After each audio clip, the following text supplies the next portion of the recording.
Blog Talk Radio.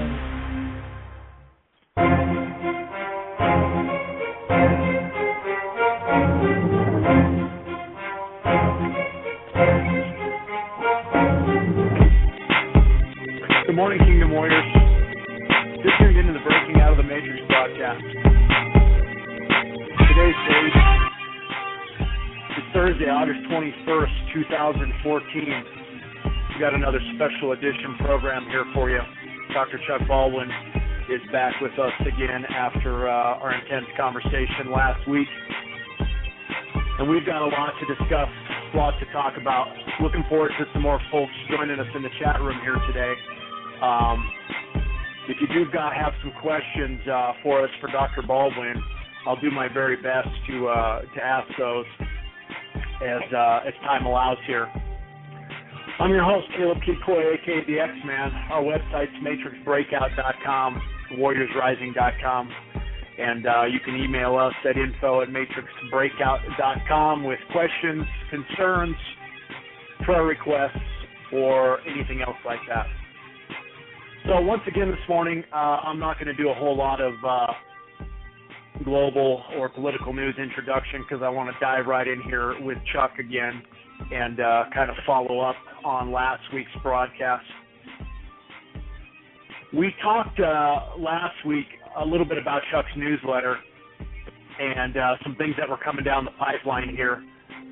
I shared Chuck's post the other day where he shared a little bit of detail regarding what he talked about in his newsletters on that the fact that America's smallest towns can instantly be turned into occupied territories as local police agencies quickly transform themselves from peacekeepers into occupying military forces. And Chuck, what I found interesting was you mentioned both Waco, Texas incident, 1993, and Ruby Ridge, 1992, which I believe was a very accurate stance in saying these were a couple of the initiating incidents that helped bring about the emergence of this militarized police state. And then, of course, we had the big deal, which was the Patriot Act after 9/11, which just opened up the door for everything to start coming in full flux there. So, Chuck, I know that most Americans should understand the Patriot Act and what George W. Bush signed and implemented, but the reality that I'm seeing is a lot of people, they don't really fully understand it. So can you kind of begin by giving us an introduction to the Patriot Act and the emergence of this police state and where it's brought us to at present? Well, thanks, Caleb. It's great to be with you again. Yeah, the Patriot Act, of course, signed by Bush and passed by the Republicans in the House and the Congress after the events of 9/11, basically created, for the first time in the history of America, and something that was considered anathema by the founders of our country, was a national police force. We call it the Department of Homeland Security. But that was what was basically created, the monster that is bigger than almost any other entity in Washington, D.C. now, encompassing whatever it is, 7 or 8 departments under its auspices, including the Coast Guard, which is the predicate for all of these military-style police activities that we see in the country. All of these local police forces are getting huge funding from the Department of Homeland Security. They are also receiving direct from the Department of Defense full-scale military equipment, including attack helicopters, tanks, all kinds of armored vehicles, not to mention tens of thousands, if not hundreds of thousands of rounds of ammunition, fully automatic machine guns. We're talking about pure military hardware and equipment, which is coming via DHS from DOD, and then coupled with that, DHS is providing the training. SWAT teams have gone up since DHS was created. SWAT teams have gone up over 1,400% in the United States. Now, you're telling me that we've had a 1,400% increase in violent crime necessitating SWAT teams? That defies logic. The statistics indicate that we are at our lowest level as a nation. Get out of the big cities, get out of Chicago, Boston, New York. We are at the lowest level of crime rate, violent crime rate, in modern history. The crime rate now in America is lower than it's been in modern memory. And at the same time, the local police departments have increased their SWAT activity 1,400%. That is documented research. That's not just a pulled out number. Yeah. Now this comes from number. DHS. Yeah, it is. This comes from DHS. This comes from the Patriot Act. Everything that we see going on as far as the expulsion of habeas corpus, that came out of the Patriot Act.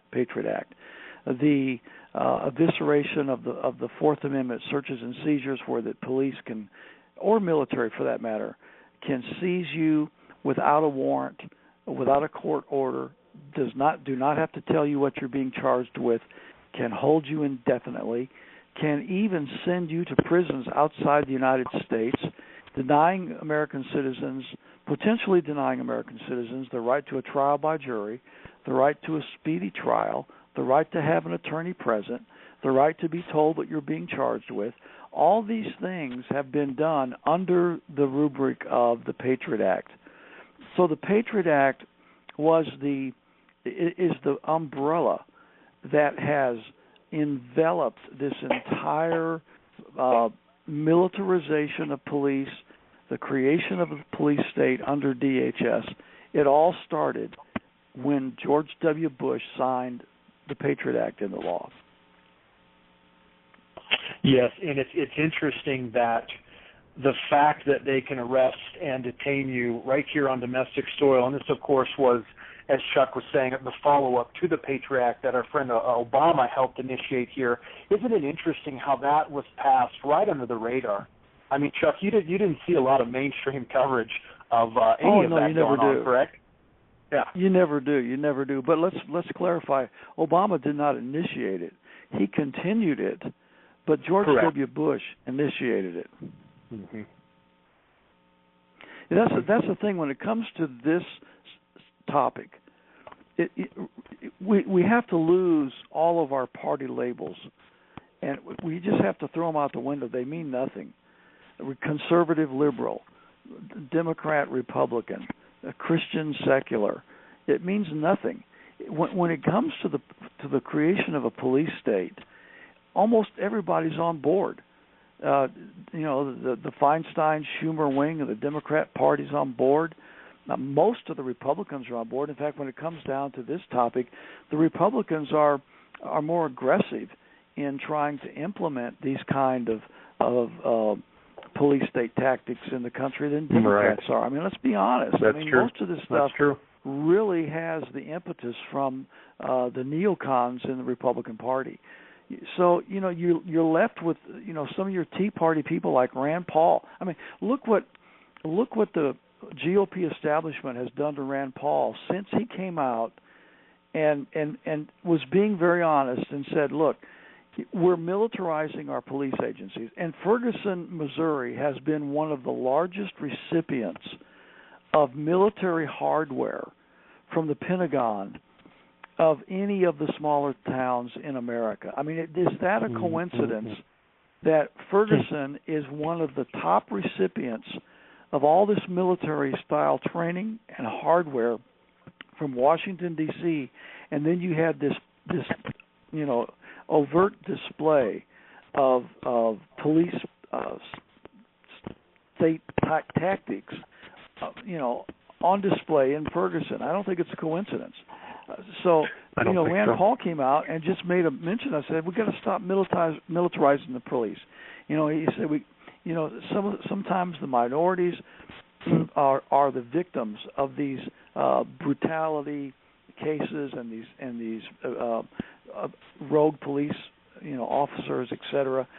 And he was simply telling the truth. He was making just a very general statement of fact. And the GOP establishment has all but crucified this guy. I mean, they have come out against him like they've never come out against Barack Obama. I mean, they're attacking Rand Paul in far worse than they've ever attacked Barack Obama. Why is that? It's because these people, these neocons and the GOP, are absolutely the worst offenders when it comes to creating this police state in America. They want it. Yeah. They're funding it. They're doing everything they can to push it and promote it, and they will pounce on anybody, even a fellow Republican, if he dares to even question it. That's right. That's right. And isn't it interesting that it's come to the forefront here over the past couple of years that the government is buying all these rounds of ammunition, and now here we have the Ferguson, Missouri situation, and the U.S. Justice Department is now announcing it wants to get more involved. So we have the Department of Homeland Security over here and Department of Defense. What are we to assume, Chuck, that they're getting their funding directly from the government? I mean, isn't it ironic that the economies in the state that it's in, the national debt is through the roof, and yet where's all this money coming from to fund these, local and national militarized police departments that are coming together here? Well, the Federal Reserve is just printing it out of thin air. You know that. Where it's coming from. But let's stop and think about this. All of the funding bills for the federal government originate in the House of Representatives. Let's not forget. Everybody talks about how much the debt has gone up under Obama. $7 trillion since Obama became president. The debt has increased, and everybody's saying, "Oh, Obama's increased the debt, $7 trillion." Well, before that, it was George W. Bush. Before that, it was Bill Clinton. Before that, it was G.H.W. Bush. Remember that it's the House of Representatives that must originate all spending bills for the federal government. Who controls the House of Representatives? The Republicans. Who's controlled the House of Representatives for as far back as we can think of in recent memory? The Republicans. Before you can issue the first criticism against the president, whoever he is, Republican, Democrat, or Whig, you got to look at the House of Representatives. It's the Republican-led House that has financed all the things that we're talking about today.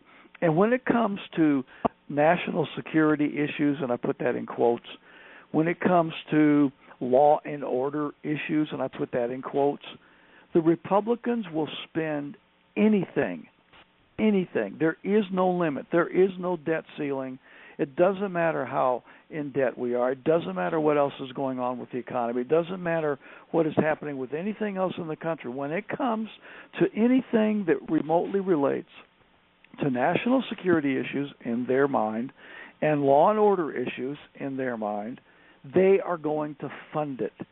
So if you think for 1 minute that the DHS and all this police state apparatus that's being constructed is somehow going to disappear, forget it. I mean, these Republicans are going to support this financially with every penny they can squeeze out of the American people.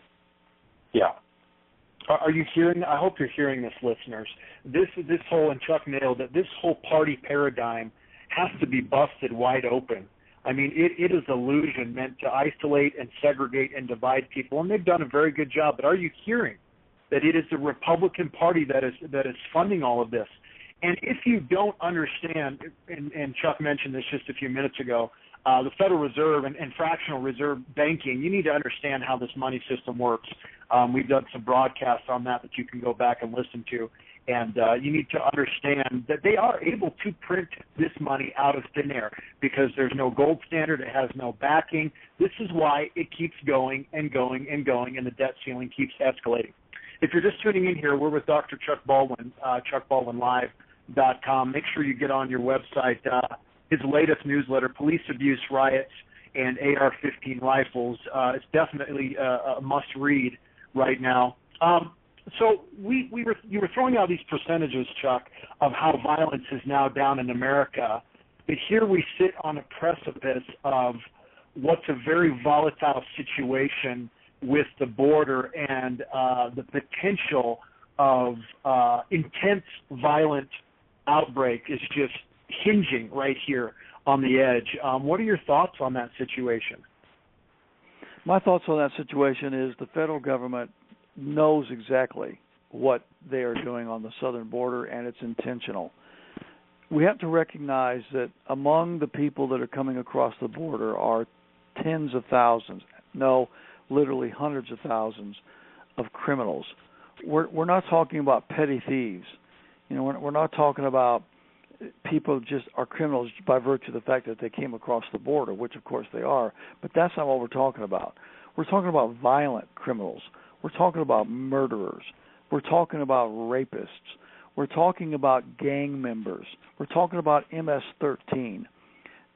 The lieutenant governor Dan Patrick, state senator, who is a candidate for lieutenant governor in the state of Texas, recently wrote a column that appeared in Breitbart.com, and he was going over some of the statistics of what's happening just in Texas with all this border crossing.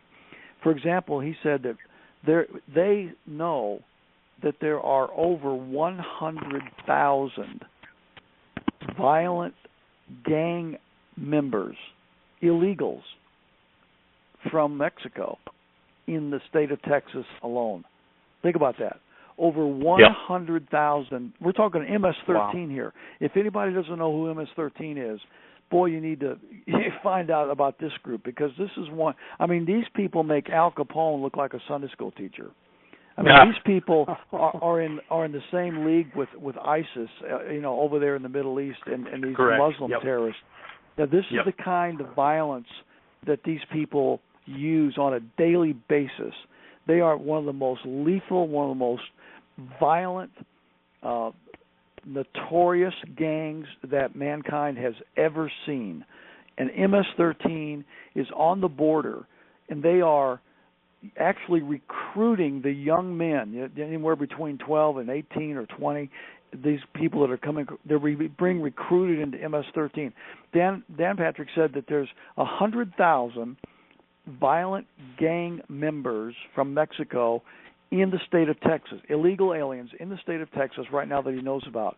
In the last 4 years, these violent illegals from Mexico in Texas, we're talking one state, have committed, let's see, the statistic is about almost a half a million, correct? just under a half a million violent crimes, just under a half a million in 4 years. Okay, including 5,000 rapes and 2,000 murders. 2,000. That's exactly right. Think about that. In 4 years, in just one state. Now, go to Arizona, go to New Mexico, go to California, and now then the federal government is taking these people and flying them free of charge into the heartland of America, putting them on buses and busing them into the heartland of America. There is no doubt about it. You wait another 5 years, and we are going to see violence escalating in this country. We're talking murders, rapes, kidnappings, bludgeonings. We're talking about the worst possible crimes, and that's going to force the crime stats up, and then the federal government is going to come in with the Department of Homeland Security, and they're going to say the local and state police are incapable of handling this upsurge in crime, this escalation in crime. We've got to help out, and they're going to nationalize law enforcement and bring in the police state. It's all a design. It is. It's being set up. And so the big question is this, Chuck, that you're hearing from everybody. Is this intentional? Why is nothing being done? Because you hear people talking, hey, any other country in the world would put up a wall and they would start shooting anyone that tried to come across. And then I'm not trying to be grotesque or anything here, but that is the big question that people are asking right now. And I believe you just answered it, Chuck. Go ahead and of course it's intentional. Of course it's intentional. Of course it is. The Border Patrol agents, and I've met a lot of these guys. I've spent a lot of time on the border over the last few years. And of the scores of Border Patrol people that I've met, Caleb, I got to tell you, most of them are honest, God-fearing, red-blooded Americans that are trying to do their job. They believe in the Constitution. They believe in the principles of America, and they're just trying to do their job and protect the country. Most of these guys are good guys, and they're being absolutely abused by the federal government. I mean, they're being shot at. They're not when they're off duty. Listen to this. Most of them, when they're off duty, they're not even allowed to carry their own personal weapons for self-protection. Wow. Most of them don't carry a loaded chamber in their weapons. They're not even allowed to return fire many times, depending on the situation. These guys are being shot at almost every day. They're being killed. They're getting out of the Border Patrol if they can. Many of them that have the opportunity to leave the service. They're getting out. They're fed up. They're not allowed to talk to the press, but a few of them have leaked out information to the people, and they've said, look, this is intentional. The administration is bringing in all these violent gang members into the country. You need to protect yourself. You need to understand what's going on. You need to watch out. And they're trying to get the word out to the American people. Most of the media ignores it. Most of the media won't even touch it, and that includes Fox News. They won't tell you the real story of what's going on at the border. You know, you got people going out there giving teddy bears and soccer balls, you know, acting like this is mostly little children under 5 or 6 years of age. That's not the truth. Most of these so-called children are somewhere between 14 and 28. You know, these are not little kids. Most of them are young people, teenagers, young men. They're ripe for the gangs. They're coming across the border. The gangs are recruiting them. And they have declared war on America. These gang members are at war with our country, and our government is facilitating their presence in the heartland of America. And in the next few years, Caleb, there's going to be thousands and thousands of Americans that are going to be murdered and raped and beaten and shot and wounded and paralyzed by these thugs, because our government has intentionally let them loose in this country. Are you hearing this, listeners? Not only is the government facilitating psycho mass murdering rapists to come across the border, but they are also telling American citizens that we don't want you to buy guns, don't buy guns, and on top of that, we'd like to take away the very guns that you have. Isn't that ironic? Now, we're not talking about people that have any kind of moral conscience for human life. Chuck just compared them to these ISIS group psychopaths.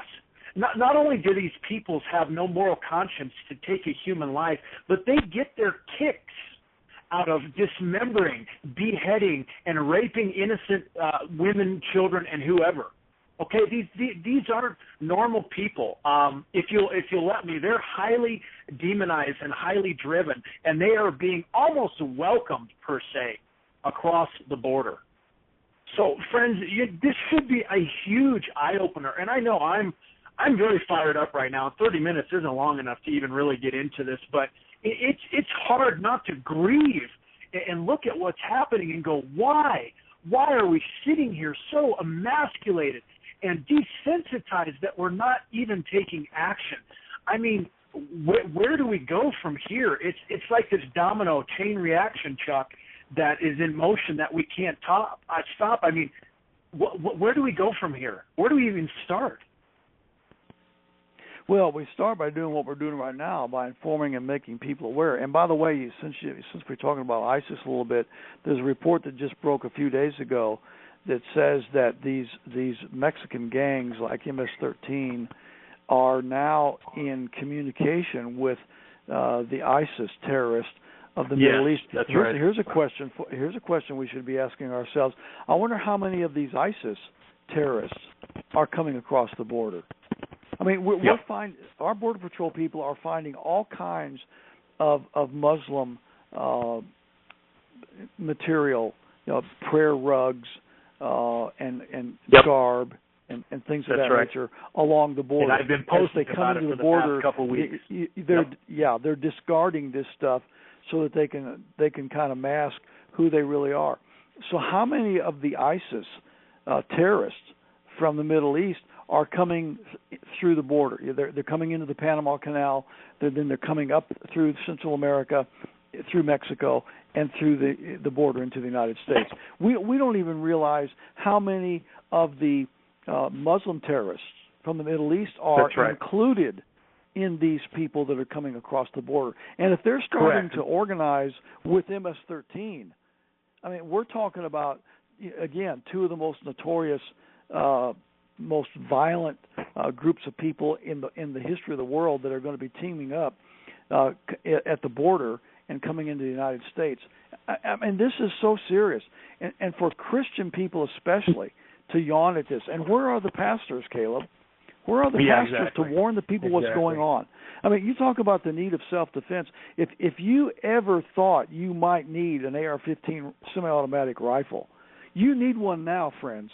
In Ferguson, Missouri, when the cops were standing back and letting the rioters loot and pillage and burn buildings and destroy property, and were not protecting the citizens of Ferguson, it was the armed citizens of Ferguson who stood out front their properties with AR-15 rifles, and they protected their property and their lives from these marauding looters with the presence of a semi-automatic rifle, and they were left alone. If you think for 1 minute that you're going to protect yourself, your family, in some kind of a riot situation against a mad group of people, and then when you couple MS-13 gangs and ISIS terrorists from the Middle East, if there was ever a time that you need to arm yourselves, and especially with an AR-15 semi-automatic rifle, it is now. Listen, friends, these people have infiltrated. Do you hear what's being said here? ISIS terrorists have infiltrated and are residing in the United States of America just as these gang members are. Friends, this isn't something down the road. It's happening. It's in motion. It's in place. And you need to wake up, and you need to get yourself educated. We're with Dr. Chuck Baldwin here from ChuckBaldwinLive.com. I'm your host, Caleb Kidcole. You're tuned into the Breaking Out of the Matrix program. We've got about 2.5 minutes left here, Chuck. It just goes by so fast. We'll try to get you back on again next week. Friends, we're living in very serious and volatile times. It's not a time to shrink back and live in fear. It's not a time to hide and hope these things are going to go away, because they are not. And if you're a parent, you have children, if you're a minister, you're a Christian who has a moral conscience, you should be paying attention and raising your voice from behind the pulpit to educate your congregation, to help your congregation prepare. Yes, we know that our battle's not against flesh and blood, but at the same time, as we're making spiritual preparations, there are plenty of natural preparations that we can be making to get ourselves ready, to get ourselves prepared, because tomorrow's not guaranteed. And the way things are going, and you talked about it, Chuck, it doesn't matter. It could be a Rodney King, a Hurricane Katrina. Hey, friends, I was in Houston right after Katrina happened, helping people in the Reliance Center and the Astrodome. And the stories of horrific terror and things that happened that fast. And we all realize that not even FEMA was prepared for an emergency like this. And, of course, we know FEMA's attached to Department of Homeland Security and all this stuff. So, anyway, Chuck, we got 80 seconds here. Go ahead and close this up here with any closing thoughts. Well, if it's okay, I'd like to direct people to my website. You've already mentioned it a couple times, ChuckBaldwinLive.com. Baldwin is BALDWIN, ChuckBaldwinLive.com. My column is there. We haven't got a chance to get into it, but, I'm starting the Liberty Church Project. We're trying to go around the country and help people start non-501c3 churches. These establishment churches, the pastors they're not speaking out. They're bought and intimidated by the IRS 501c3 code. And, so we're trying to get people, a lot of people already desire this, and we're trying to help them start non-501c3 churches. The Liberty Church Project can be found on my website, as well as the book on Romans 13 and the book To Keep or Not to Keep, Why Christians Should Not Give Up Their Guns. All that kind of stuff is on our website. And, Caleb, I appreciate so much the work you're doing, and just keep at it, man. We appreciate you as well, Chuck. And we did an interview with Chuck talking specifically about the Liberty Church Project, and please go back and listen to that. We appreciate you so much coming on here. And thanks for tuning in to our listeners. We appreciate your support and your prayers. I'm Caleb Kid Coy, a.k.a. the X-Man, signing out.